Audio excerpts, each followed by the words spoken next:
This is Lauren. This is Trey. And this is the Partnership Podcast.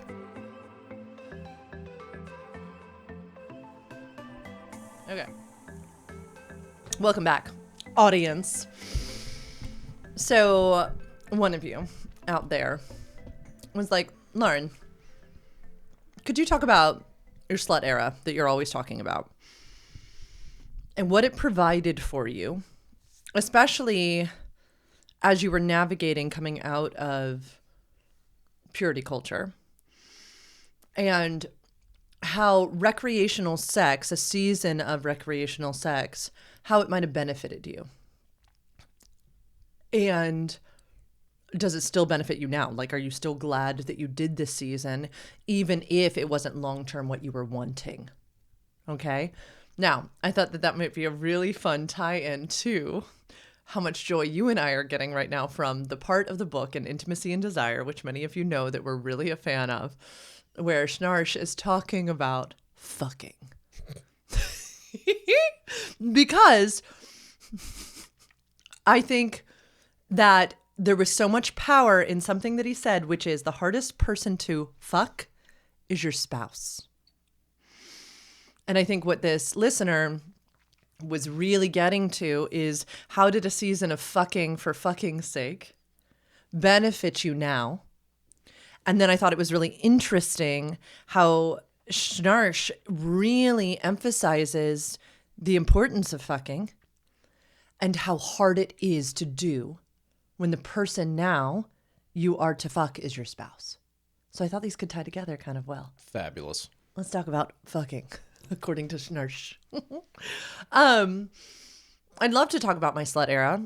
I also think that you had what we could qualify as a slut era, in that it differs from what we practice now. And I think that as a male-bodied person and a female-bodied person with various gender roles and stories, the benefits were different. The things that we would go back and change were different, right? I think both of you and I recently have been like, whoa, Nelly, if we knew what we knew now, then there would have been some different things going on, okay? So I want to preface with that I deeply believe that we learn what the things we're supposed to learn when we're supposed to learn them. And sometimes it's rough to go, wow, if only this younger version of myself had been equipped with this. So I'd like us to both to have a very compassionate view of our younger selves. I think we can preface it with, we wouldn't do some of the things that we did then, now. And I think it's okay to talk about the ways in which they benefited us. Yeah. Does that sound okay? Mm-hmm. All right.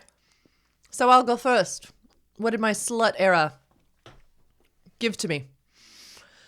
For me, it was an opportunity to understand that sex and relationship did not need to always coexist. So I had been raised inside of a system that taught me that sex should only exist within marriage. So I deeply believed that sex and relationship were like this. And there's a lot of things that I would go back and do differently, because what I learned later is that I was trying to use sex to get relationship. That I understood very quickly that I could use my wiles to get someone into bed with me. But what I was really wanting was relationship with them. And I was doing a form of desire smuggling. So that was a huge thing I learned, was I was not being honest about my needs, wants, and desires in advance. I was not being completely transparent on the meaning of this sexual encounter. And I assumed, because I didn't know any better, that anyone who was having sex with me was having sex with me for the same reasons. And that if they weren't, their reasons were lesser and more yucky, icky than my reasons, right? That in some way, my reasons for wanting to have sex were so much better and holier and righter and truer. This was something I didn't understand until much later. So it really helped me break apart this understanding of sex equals relationship and relationship equals sex. That was cool. Second, for me, a person who had existed in basically a desireless marriage for 10 years, it taught me that my body was beautiful and that my sexual self was beautiful and that there was nothing wrong with my desire for sex and that my body could be adored and savored and desired. And I'll never forget the way someone first touched me post-sexual encounter. There was this moment I was facing the wall in my basement apartment, and that lover just kind of took their hand and like ran it down the side of my body to my hip. And they didn't know this, but I was crying on the other side because it was something I had always wanted. Yeah. And something I had imagined a million times and I had never experienced inside of a decade of marriage to someone. And so I learned that pleasure is the greatest antidote to pain. I learned that I could rewire my body through pleasure. I learned that recreational sex was good. And I learned that it's not what I wanted for forever. And I think there was this great beauty in, I have clients all the time who are like, like I feel like I'm starting from zero, when they also, like I, get divorced in their mid-30s. And I'm like, yeah, I understand that. But the cool thing is that our brains are fully formed because we're past 25. Our frontal lobes are developed. And I said, chances are you're going to catch up to where your peers are, maybe even surpass them real quick, real quick. Because you are, in my case, a 36-year-old woman, right? Like I do have a 7-year-old daughter, right? Like this is not, I wasn't interested in living a double life. It really wasn't. I was interested in great sex, but also partnership. And so there were a few sexual encounters that were lovely and pleasurable and mutually orgasmic and delicious. And that's all the sexual partner was looking for. And I was devastated. And there are many journal entries where I was sobbing and pouring my heart out on the page because I couldn't understand at that time why they didn't want me relationally. And so I would say the greatest benefit of my slut era was getting really clear on what I wanted and really getting really clear on the necessity of aligning our longings with another person and not vilifying someone who doesn't want what you want. That sex on its own can be delicious and juicy and pleasurable, and it can be a standalone experience. At that time, I didn't know the difference between recreational, relational, and procreative sex. I didn't know any of this. And yet I was starting to feel it. I was starting to understand, we're not aligned. And so I would say the greatest gift my slut era gave me was I'm entitled to this pleasure. I am allowed to be a sexual person and have these sexual encounters with someone. And I want more. And it allowed me to get really clear on what I wanted and also not judge others for not wanting what I wanted. So I got clearer and clearer, and the journal pages are so interesting that I no longer wanted to be a unsexual being. I deeply wanted to be a sexual being. It was in my freaking Match bio. And I wanted a partner. And I came to deeply love that about myself. And it was through the lack, right? It was through great sexual encounters that I realized that no amount of,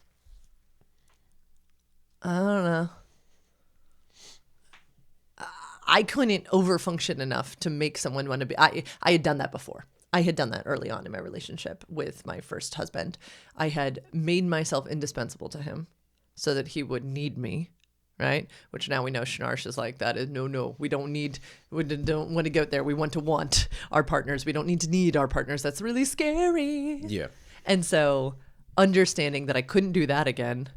Okay, well then I better just find somebody who wants what I want. And I had no idea how I was going to get there at that point. But I do think it showed me, that Slut Era showed me that pleasure is beautiful for pleasure's sake.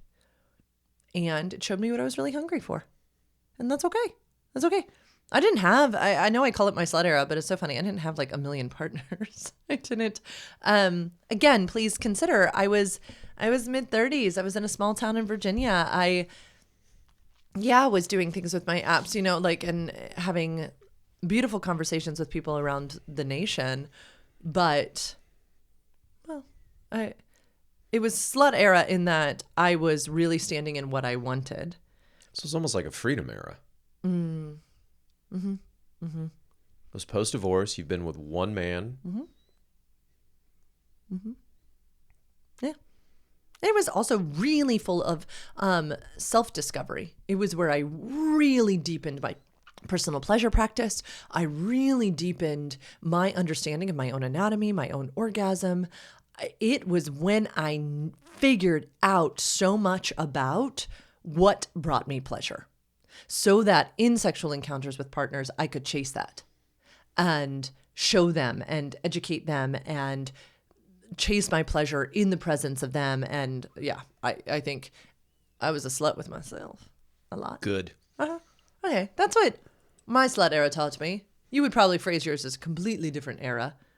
But yeah, what did your season of, you weren't partnered, so singleness with sexual freedom, what do you think it taught you, both good, bad, otherwise?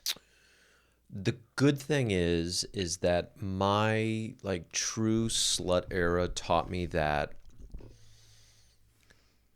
go get busy, go focus on your career, go focus on building yourself, building what you want, building wealth. And it taught me the difference between like high value, low value. And it taught me that like, if I want to date high value women, guess what? They're going to want to date high value men. Can I pause right there really fast? That phrase, no, has been really, it has been adapted and adopted by the red pill manosphere people. I need to just really quickly clarify for anybody who's listening who that phrase now is very triggering to. Trey means it with a depth of like when we use the word value, not in this adapted, it has become really scary in that world. And would you like me to qualify? Yes, please. When you say a woman of high value, a man of high value, what does that mean to you? Integrity, discipline, kind of asking for what they want, asking for what they don't. Let's see, as far as, like good mom, good friend, like solid, like support people, talking about what bothers them, stuff like that. Thank you. As far as, yeah. Thank you. Takes care of themselves inside and out. So I got to work on myself quite a bit during my Slut Era. What else did it provide me? I learned how to court and date a woman. I learned how to date multiple women at the same time. During my true Slut Era, I learned how to be genuine and honest to an extent.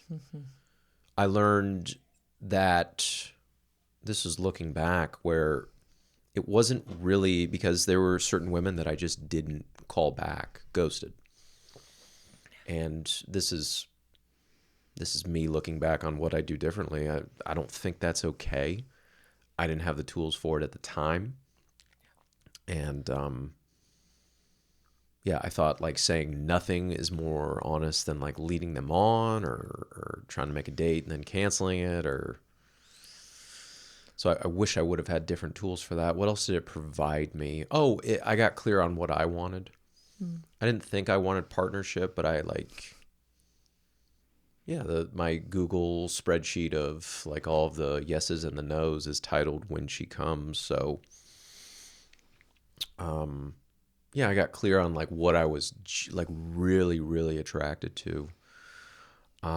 It provided me like treat all women the same. So don't put women that you like really find highly like desirable, attractive on a pedestal, because they don't want to be put on a pedestal. They just want to be, they want to be celebrated for who they are. And yes, they happen to be like very good looking but treat all women the same.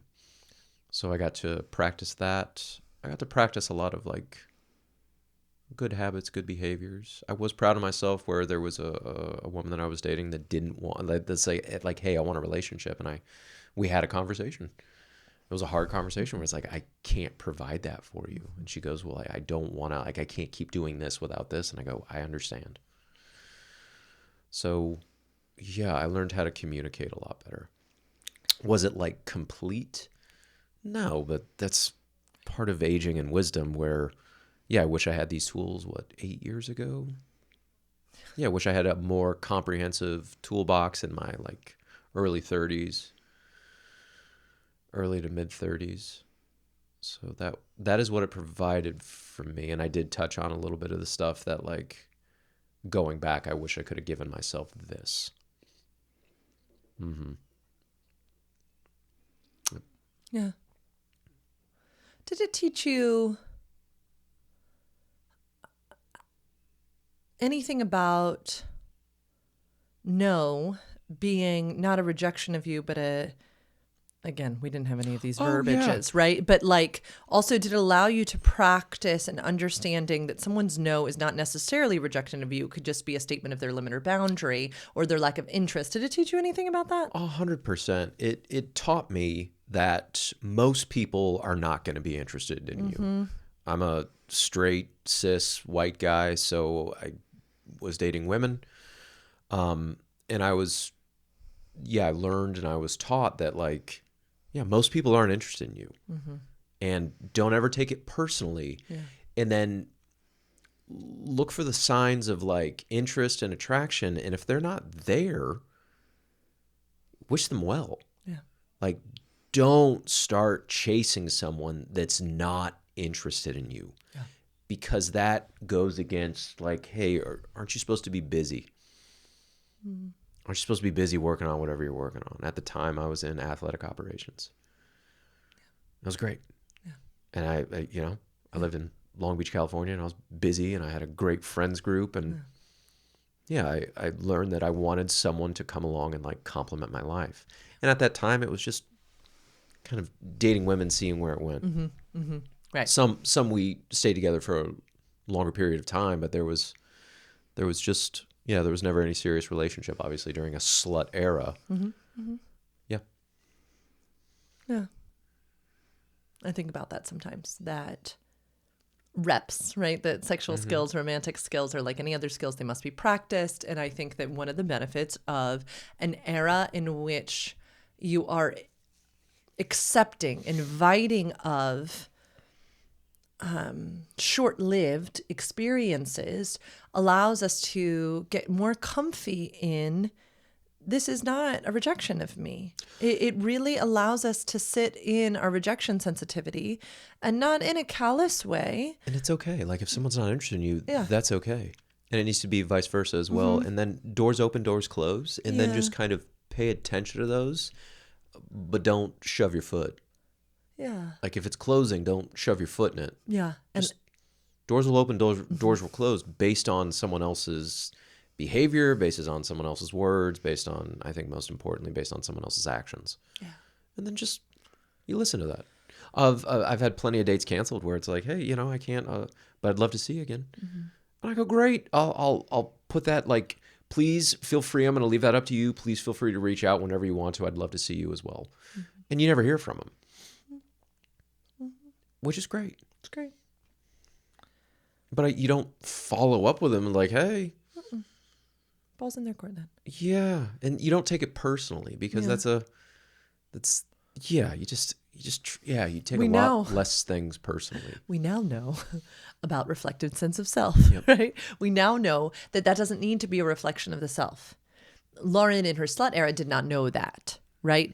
Then I really was shocked when these men would sleep with me once and then not want to call me the next day, right? I was like, wait, what does that say about me? Okay, going back,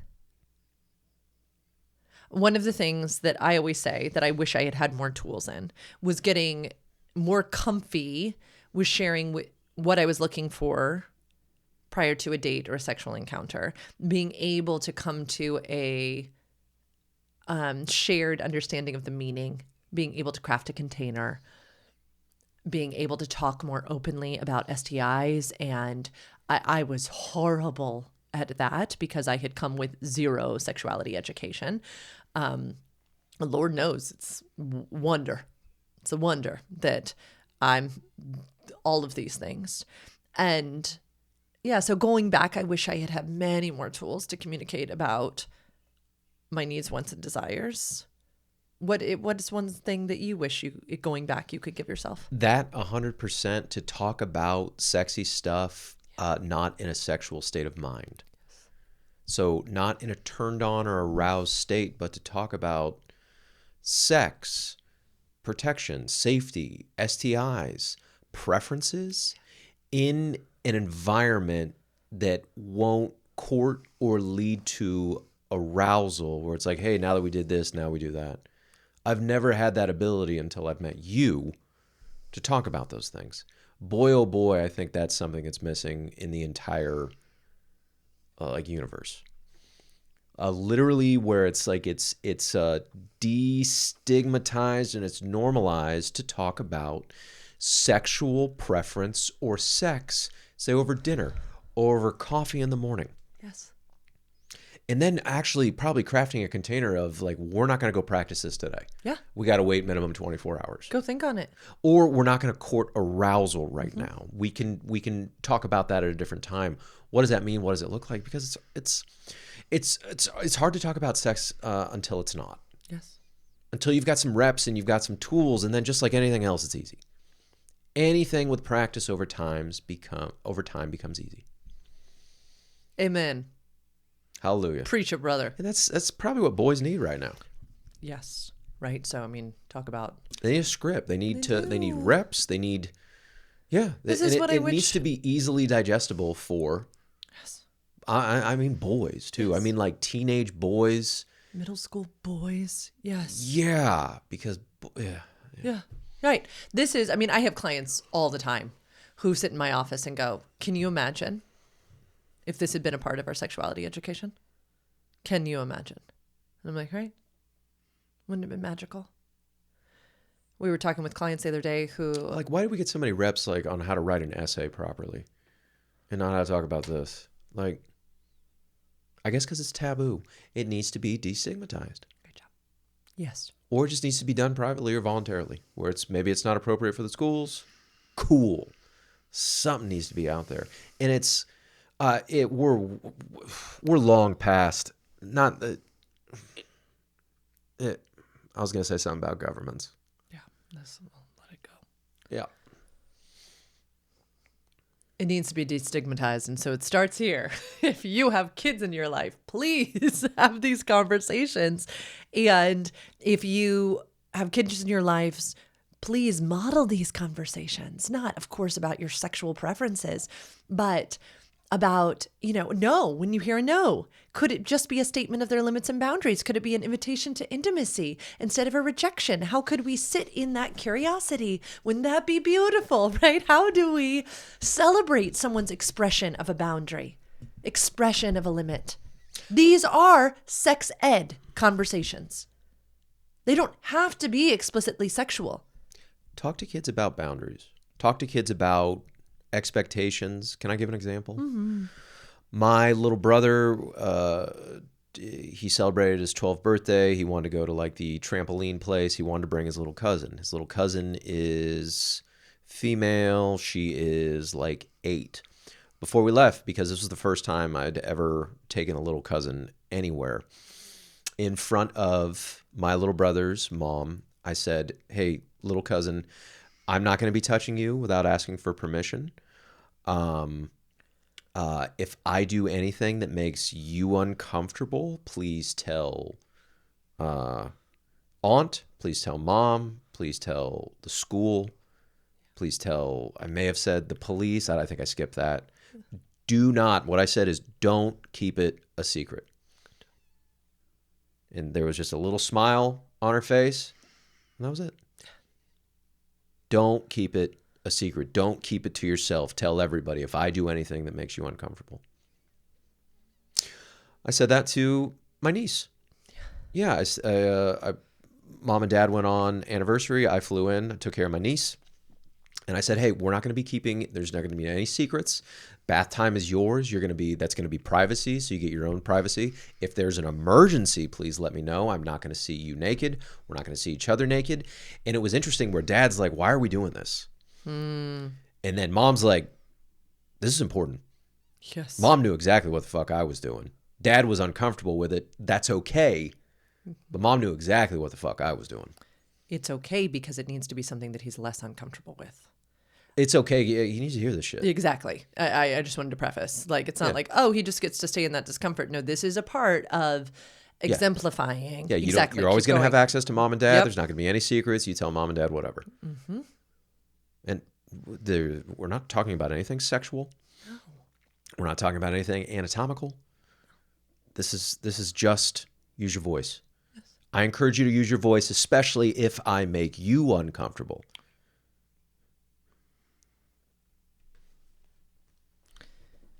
That's a way to talk to kids. Those conversations with kids add up over time, my friends. They become sex ed. Kids remember far more what their parents and their caregivers and their aunts and their uncles and their teachers and their coaches say and do than what they learn in one measly sexuality education class. This is sex ed. Okay. So what Trey and I are saying is we didn't get that. And so our slut eras were meh. They were fine. They were empowering. They were also not what we would stand behind today. No. If we were to go back, if this was to end, Trey was to die, I was to die, and we were to be back in a single identity and out dating and having casual and recreational sexual encounters full of fucking, and we would do things differently now. I know I would. I guess I shouldn't speak for you. I'm sorry. I would 100% do things differently and have these conversations that I didn't know how to have.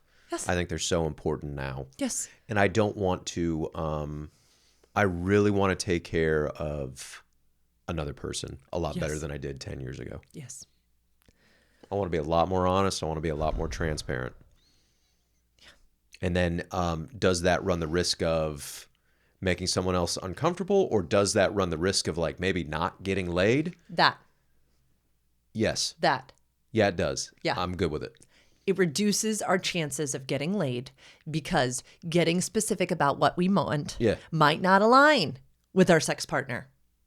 And so if we are silencing some of our desires, being more easygoing, being more laid back, being more elusive. We're telling them what they want to hear. Yes. I was listening to some teenage streamer talk about that, where it's like, I don't want to talk about all this stuff. I just want to fuck, but like, pardon. But how do I say that?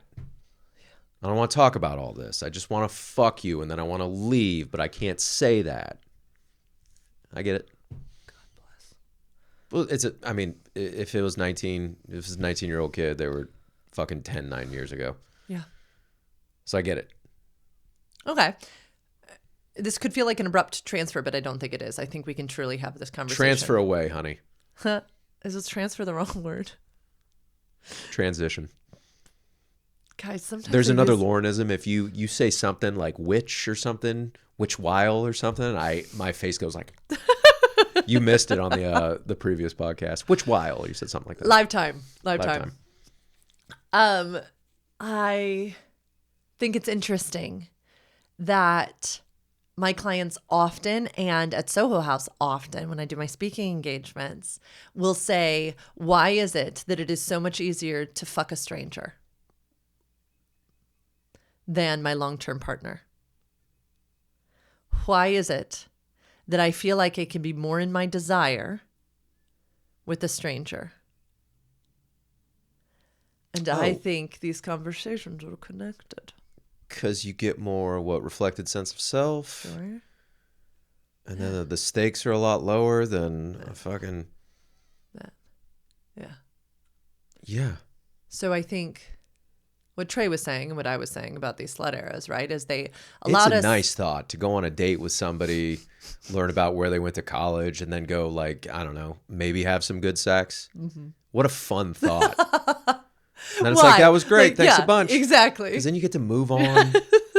To go about your life. Right? Like the last podcast episode, guys, you saw how we had to navigate just through some shadow stories and some ouchies and boo-boos, and through navigating that. It is work. It is work. On the other end, do I hope and pray that everyone gets to have carnal sex like we got to have? Yes. And yet, the effort that it took to get there, right? With a casual sex partner, there's so much delicious mystery. There's so much unknown. You're in essence having sex with a projection, which is just normal. Okay? So they're in essence embodying whatever the hell you want them to embody, which we could say is dangerous. But I love that so many authors are like, listen, we're all doing it. We're all having sex with an illusion. We're all having sex with a projection. Novelty, it's low stakes. There's a bunch of... You don't know when they pooped. You don't know. That's right. It's true. Right? You don't have to take care of their fucking kids. You don't have to pick up their dry cleaning. Do anything. There is zero caretaking. There is zero responsibility. Uh-huh. They didn't say any weird shit to the postman. Yeah. Right? Like, yeah, you're not like embarrassed of what they said to your sister. Correct. You're not thinking about the dishwasher that you're going to unload again on your own for the 10th time this week. You're not... Nothing. They're just a stranger. Yeah. It's lovely. They're going to dress up well. You're not 15 minutes late out the door. Yeah. Like, think of the amount of things we talk about on this podcast, right? That are just Dishgate. Dishgate. Dishgate. You're not doing their dishes. They're right? not doing yours. Hairgate, when I like made this comparison of Trey to somebody else. Yeah. The clipping the wings, wounding. A casual sex partner, you don't have any of that. No. None. Mm-hmm. Yeah, it's like DoorDash versus like fucking farm to table or something. Yes. Jesus. Right? Jesus fucking Christ. Jesus fucking Christ. There is an air of simplicity to it. There is an air of novelty. Let's see what happens. Mystery. It's probably the four cornerstones of ding, eroticism. Right? There's so much inherent obstacle because I am moving towards the other. Do we need to go have sex with some random people right now? My God. You're like, that sounds nice. DoorDash is lovely. Right? I tell my clients all the time, I'm like, there's nothing wrong with DoorDash. It's just, yes, it is not going to replace a farm-to-table experience. Yeah. And yet, boy, oh boy, did I order myself some DoorDash on Monday and lay to my couch and read my romance novel. It's very great. Scarlett Peckham. Yeah. Right? Just fun. Fun to consider. Okay, so how do you think we still fuck? Yes, within the 3-minute game if we ask for it. Ooh. So as far as like fuck like you're talking about, we can request it. So yes, we do. Is it rare? Yes. Is it off the table? No. So yes, we still fuck. How would do we do it like it's you know what it is? Like fucking like that, it's a bit of a novelty because it's not the best version of sex. So the answer is yes. Is it our preferred method of connection erotically? No. Mm-hmm. How would you define fucking a la Schnarch? For yourself, but I mean, he goes into his own definition. So I want yours. More spontaneous desire than responsive desire. Mm-hmm. So less warm up, less runway. More focused on penetrative sex and oral sex faster. Could be literally like faster, harder. Vigorous.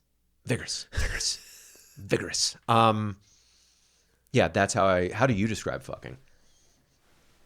selfish, hungry, focused on one's own pleasure, less focused on the other pleasure, escape, disassociation. It's this time and place, not everything else. Yeah, time bound.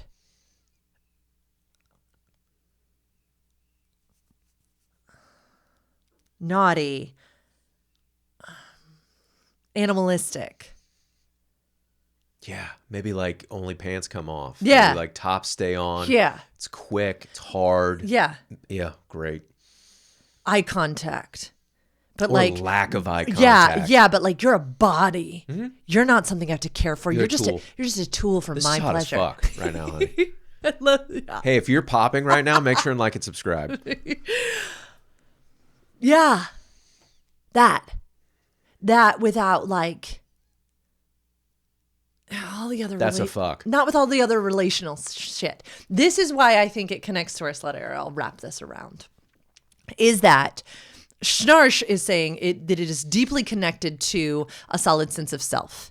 And when we're in a slut era, I think we are not as concerned with, becoming one and having this like long-term caring relationship. I think it is me and it is you. And we are bodies and we are animals and there are genitals and there are just desire and then bye.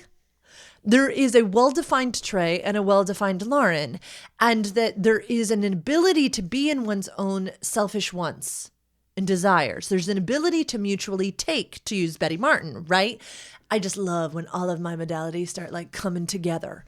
And so the ways in which we can, should we so choose, still fuck inside of long-term partnership are continuing to develop our 4 points of balance, continuing to develop a strong sense of self, continuing to understand what it means to respond in a grounded form, continuing to be like, how do I soothe myself? And continuing to endure meaningfully and be like, I am me. You are you. So in the last episode, we talked about this carnal erotic sex that we had on a Monday morning after a difficult conversation on a Sunday. I said I was turned on by my husband's sense of defined self. That allowed me to fuck him more carnally because I was like, oh, he's not moved by me. He's him. Good. Be you. I don't think you're right. We don't have a lot of just like fucking for fucking's sake. We don't. We have a lot of warm sex is what we call it in my industry. That I would put in the hot sex category, right? It needs a sufficient sense of safety, time, and something pleasant to notice, and a well-defined sense of self. And sometimes we're in the business of caring for each other and being sensitive and working through difficult things. And these are important. I need a lot of touch. It's Yes. like, yeah. Well, I need emotional connection and Correct. curiosity. And Correct. we shouldn't, never. Fucking doesn't have a lot of emotional connection and curiosity and a No. lot of like soft, slow touch. Not in my definition. No, it's like I want. Yeah, and I'll take. Yeah. Right? And to be able to be mindful of the other's limits and boundaries because you know that they're going to speak up for themselves Yes. enables us to fuck better in long-term partnerships. Okay. Wrapping it up. Long term, we're 7 years. How would you how would you go about getting a fuck from me? You can't DoorDash. How would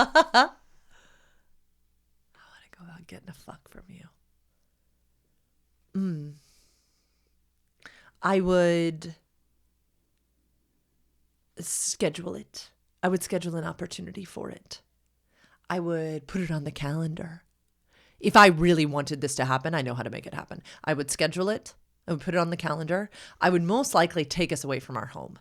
The home is Smart. in So my smart. mind connected to caretaking. And warm sex. In this home, yes. Which is a version of caretaking where it's like, hey, let's have an orgasm together. Let me feel your body. Yes, it's lovely.